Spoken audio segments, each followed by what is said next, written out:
All right, so today we're diving into something I think we can all relate to, and that's that feeling of not being quite ready Yeah. to take the plunge, when Yeah. you're like facing something new and there's that, that nagging doubt that Mm-hmm. creeps in. And, we're really lucky that we have this fascinating personal account to help us unpack this. Absolutely. It's Tarek Riman's The Camino Within, Okay. where he talks about this unexpected hurdle during his big journey on the Camino de Santiago in Spain. I think what's so powerful about his story is that, it's not just like a theoretical, exploration of this idea of readiness. Right. It's like boots on the ground, or should I say running shoes in the snow reality. Literally, yeah. Yeah.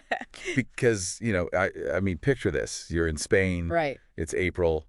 You're expecting, some nice weather, and all of a sudden, boom, surprise blizzard. Wow. He's like knee-deep in snow. Oh, my gosh. Far cry from, the Montreal winter he thought he'd left behind. Yep. And he was definitely underprepared. Yeah.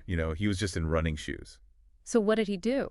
Well, that's where it gets interesting. Okay. So he and like 20 other pilgrims, Wow. they all found themselves kind of stuck in this place called Montes de Oca, Okay.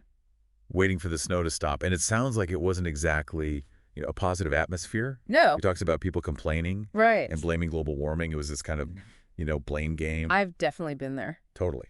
But here's the thing. Riman, he didn't, just sit around and wait. Okay. Instead of focusing on what he, lacked, he got resourceful. I like that. He used plastic bags like on his feet for protection Wow. and layered up with extra sweaters, anything you could find to keep going. That's incredible. And that's such a good example, of Yeah. making the best out of a situation. It is. Where you could easily just feel totally helpless. Exactly. And, it's that moment when you kind of shift from, feeling like a victim of circumstance to taking control and saying like, okay, what can I do right now, even with what I have? Exactly. And it's not about having the, perfect solution. It's about doing something. Exactly. So anyway, he starts biking up this really steep hill towards Burgos. Okay. And he passes this bus stop Uh-huh. full of, fellow pilgrims who are waiting for the, the roads to clear. Right.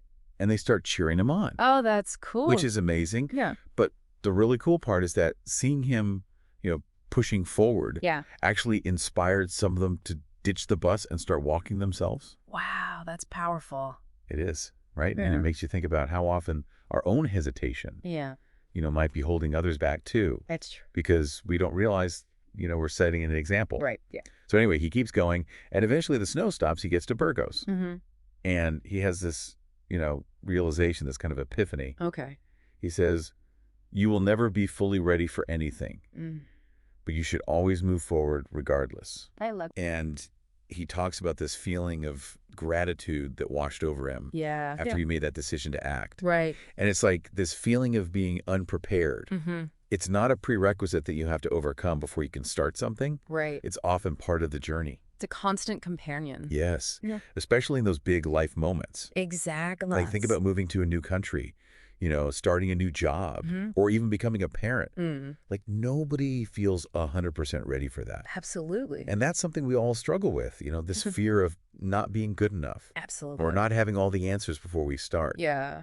And I think his point about the danger of waiting for the perfect time is so important. It is. If we keep waiting for that moment when we feel totally ready, Yeah.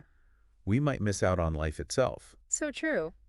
And, I think for you, the listener, Yeah. you know somebody who's obviously interested in learning Right. and expanding your knowledge and tackling new subjects. Ryman's experience is like a really valuable perspective. Yeah. Because it suggests that Yeah. you don't need to be an expert before you start exploring something new. Absolutely. It's about engaging with the material even when you feel that initial discomfort right. of not knowing everything. Because that discomfort Yeah. is where the deepest learning happens. It's like the act of moving forward and grappling with the challenges is what actually builds your readiness. Yeah. It's like the experience itself becomes the teacher. Right. So I think a good question for you to consider is, Yeah. what's something you're hesitating to start?